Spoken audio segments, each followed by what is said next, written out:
Well, good morning, church. Welcome back to e-service. You will not be surprised this morning to find that we are back in Matthew chapter 8, and we will pick up where we left off last week. Jesus has done 3 miracles, and he's had a call of response, and we've seen some would-be disciples last week. Now he's about to do 3 more miracles, call for a response again. But we'll just look at the first of these from Matthew chapter 8 this morning, because the first is so significant, and Jesus calming the storm. So we'll read Matthew chapter 8, just verses 23 through 27. Let's read together. Now when he got into a boat, his disciples followed him, and suddenly a great tempest arose on the sea, so that the boat was covered with the waves. But he was asleep. Then his disciples came to him and awoke him, saying, "Lord, save us, we are perishing." But he said to them, "Why are you fearful, O you of little faith?" Then he arose and rebuked the winds and the sea, and there was a great calm. So the men marveled, saying, "Who can this be, that even the winds and the sea obey him?" This is the word of the Lord. It's hard to relate to this sometimes in landlocked Indiana, but I was on a kayak trip a few years ago with a couple of my friends, a friend and my brother, and we were out on the Wabash River in a pretty remote spot way in northern Indiana, and had picked out our camp spot for the night, no cell phone reception. And as we were sitting there making camp and preparing dinner, somebody's phone went off, it beeped. And we thought, that's strange, because none of us has gotten a call or a text all day. None of us has been able to make a call or a text. And it was a text from my sister with just one picture, and it was of the radar of the area that we were at. And we saw a tremendous storm coming our way. It looked so calm and peaceful, but it's just in the matter of an hour, we were about to get hammered by a very bad thunderstorm. In fact, it was a tornado warning. And so we decided we'd go ahead and break camp. We wouldn't try and stay the night in it, but we knew we might be paddling through it to get back to a spot where we could, to get back to where we had parked our vehicles. And as we began to paddle again, this storm just broke loose.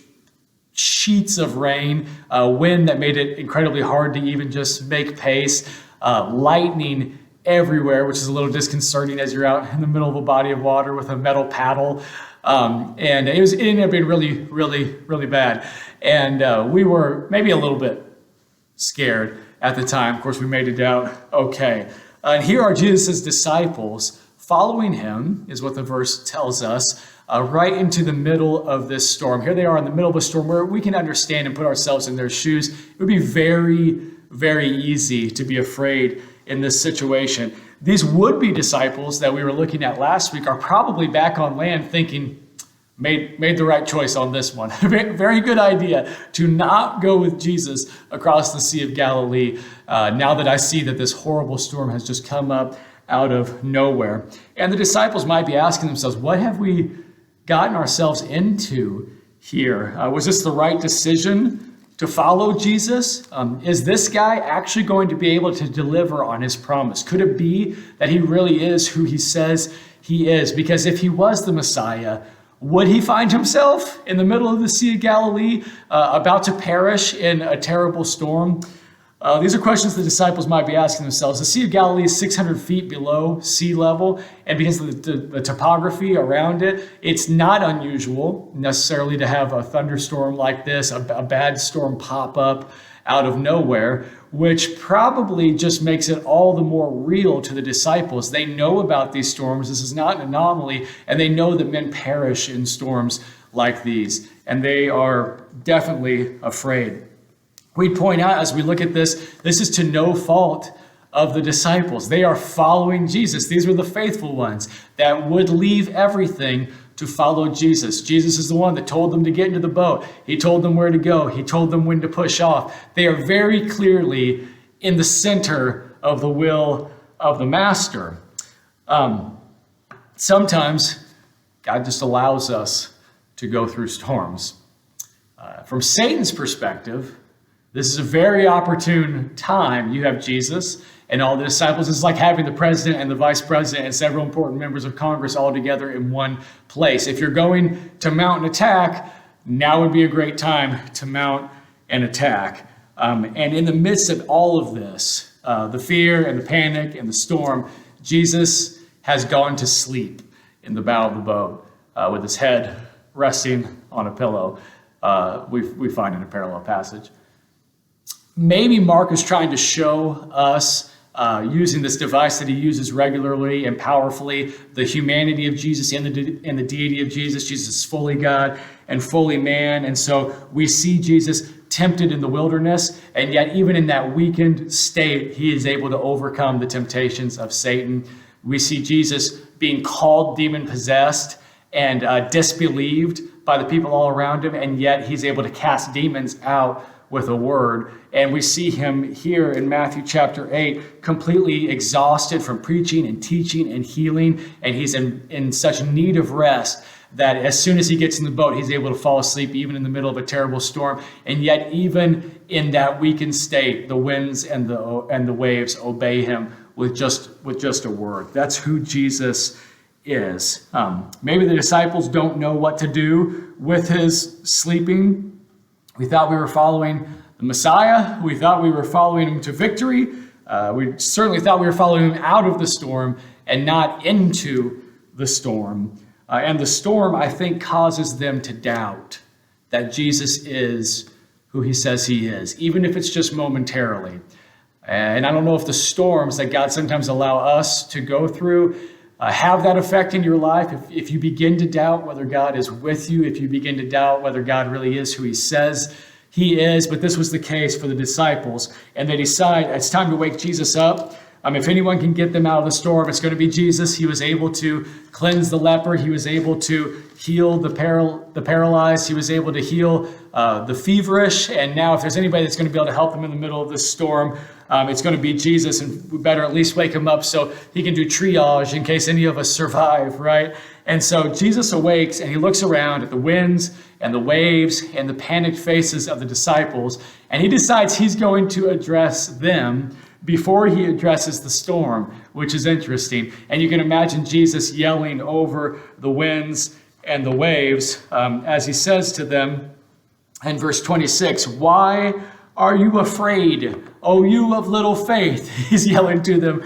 through the midst of the storm. What are you afraid of? Why are you afraid, you of little faith?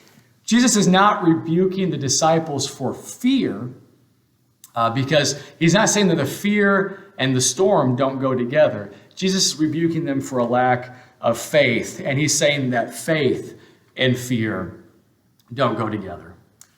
You might think that that's not a fair statement of Jesus. After all, didn't the disciples wake him up with the expectation that he alone might be able to help them? Isn't that an act of faith? Isn't that exactly what they're looking to him for? But Jesus is speaking exactly what I've hinted at. He isn't rebuking them for fear of the storm.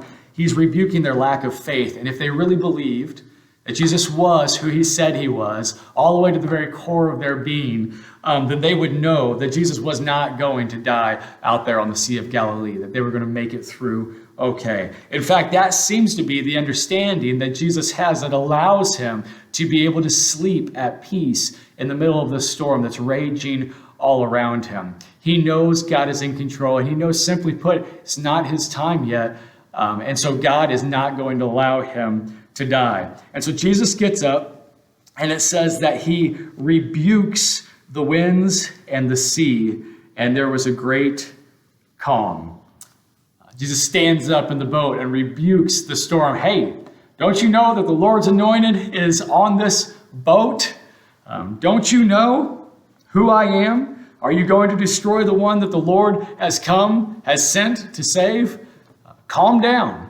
And Scripture tells us that at the words of Christ, there was a great calm. I like those words. There was a great calm. A sudden storm suddenly arising in the middle of the Sea of Galilee was not necessarily an odd thing. But that storm suddenly and unexpectedly going away, dissipating at the words of someone was a very, very rare thing.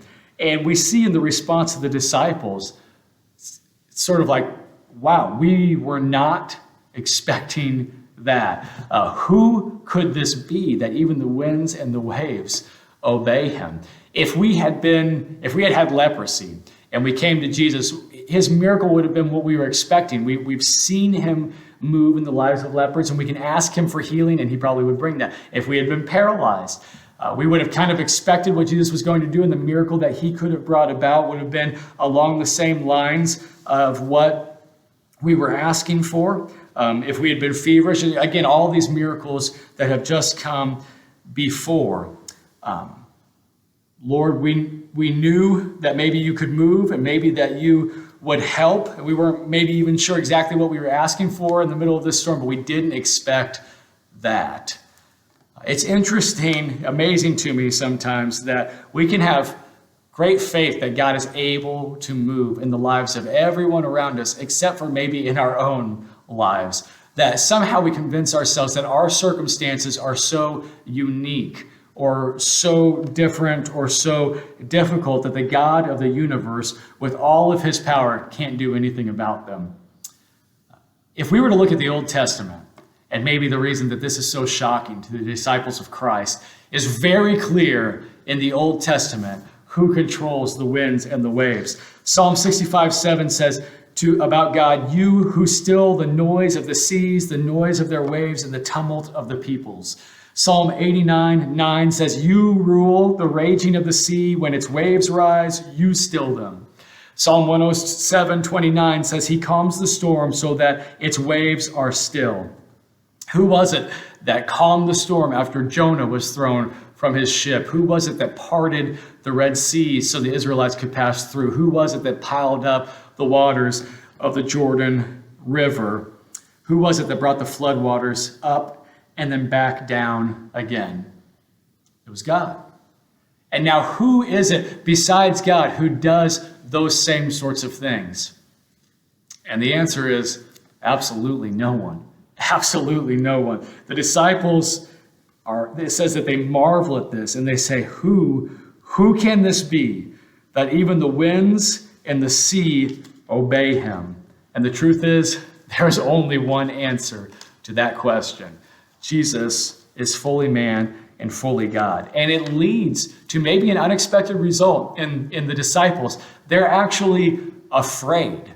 When they see the power of Christ, they marvel at this and they say, who can this be? But fear, we find in this kind of a situation, is actually a pretty normal reaction, because this isn't exactly the first time we've seen something like this. If we were to turn to the book of Jonah this morning, we would find Jonah fleeing from the presence of the Lord and boarding a ship and going out into the sea where a great storm arises, and Jonah himself was asleep in the boat. The sailors come and they wake him up and they shake him awake and they say, don't you care that we're all going to perish out here?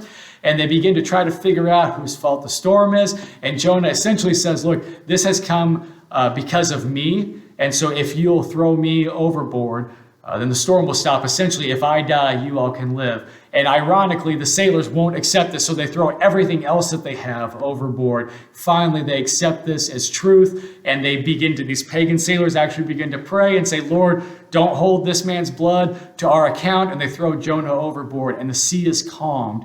And the words that we get in Jonah concerning the sailors is that they were exceedingly afraid at this God who had the power to calm the storm.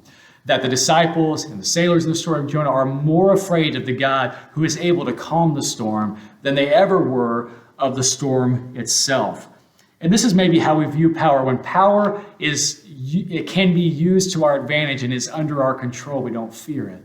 But when it can be wielded in ways that we can't completely control, we begin to fear that.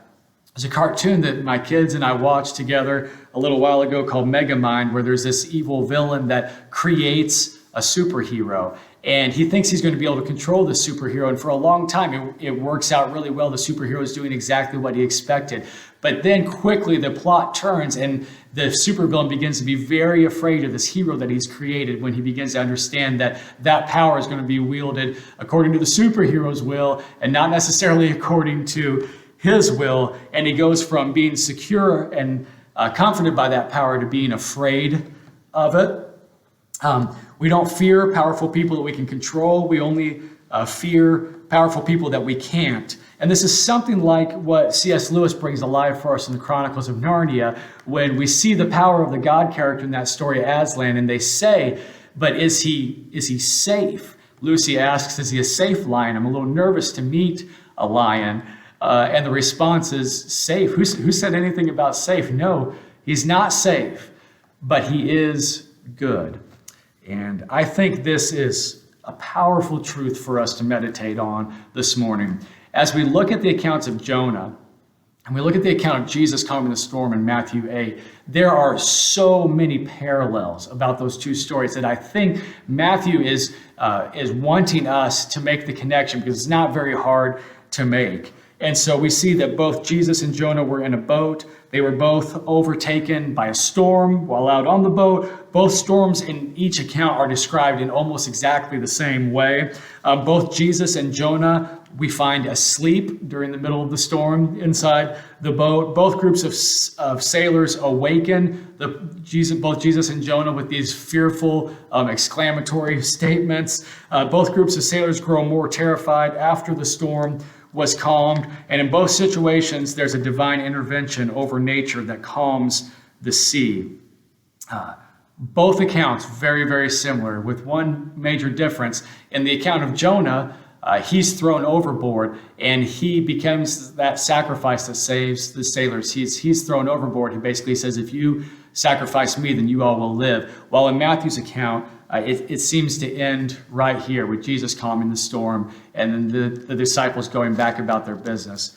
But as we move through Matthew and we get to chapter 12, we find again the story of Jonah brought up by Jesus himself. And in verses 39 through 41 of Matthew chapter 12, Jesus says this: "An evil and adulterous generation seeks after a sign, and no sign will be given to it except the sign of the prophet Jonah.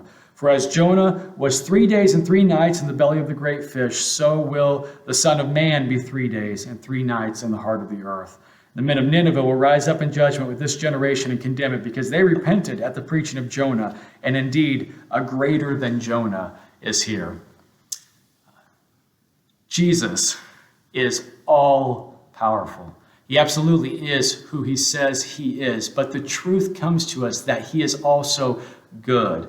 And Jesus did what we could not do to save us. He went to the cross on our behalf. He was 3 days in the belly of the earth for our sake. He used all of that power to bring about redemption and reconciliation in the lives of his people. He's not safe, but he is good. And what the disciples find as they walk more and more with Christ is that this Christ that has the power to calm the seas is working for their good, and they can absolutely trust him. God is powerful, awe-inspiring. He's a fear-inducing God, but he is our God. I remember going with the youth group once to watch the power team, and there's just these massive guys that do these incredible feats of strength, and they talk about the gospel as they do them. And they can do these things like take a trailer pin hitch and break it in half, and rip decks of cards in half, and lift all these big weights. If you think about somebody like that, if you're lost in a big city and you're in a dark alley at night and this guy comes walking down the alley towards you, you think, I'm dead. This is the end, right? But if you're that guy's daughter and you're lost in a big city and it's the middle of the night and you're walking down a dark alley and you see that man walking towards you, what do you think? You think, I'm saved. I'm saved. It matters immensely that powerful God that we serve is working for our good in our lives. We could ask ourselves the same question that Jesus asks his disciples. Why are you afraid, you of little faith? At the storm that's raging around you, why are you afraid? Don't you know that, like Jonah, Jesus has gone before us? Don't you know that he has eternity in his hands? Don't you know that he has a plan to bring many more to glory? Don't you know that he loves the family member you've been praying for even more than you love them? Don't you know that he loves you more than you will recognize? Don't you know that he has power over every circumstance? This is the very thing that should combat fear in our lives. Loving, gracious, patient, kind, powerful, good, omniscient, God is who he says he is, and we are his children. No storm can change that. So let's close by reading these two verses, and you might carry them with you this week. Psalm 27, we read, "The Lord is my light and my salvation. Whom shall I fear? The Lord is the stronghold of my life. Of whom shall I be afraid? When evil men advance against me to devour my flesh, when my enemies and my foes attack me, they will stumble and fall. Listen to Isaiah 41:10. Fear not, for I am with you, God says. Be not dismayed, for I am your God. I will strengthen you. I will help you. I will uphold you with my righteous right hand.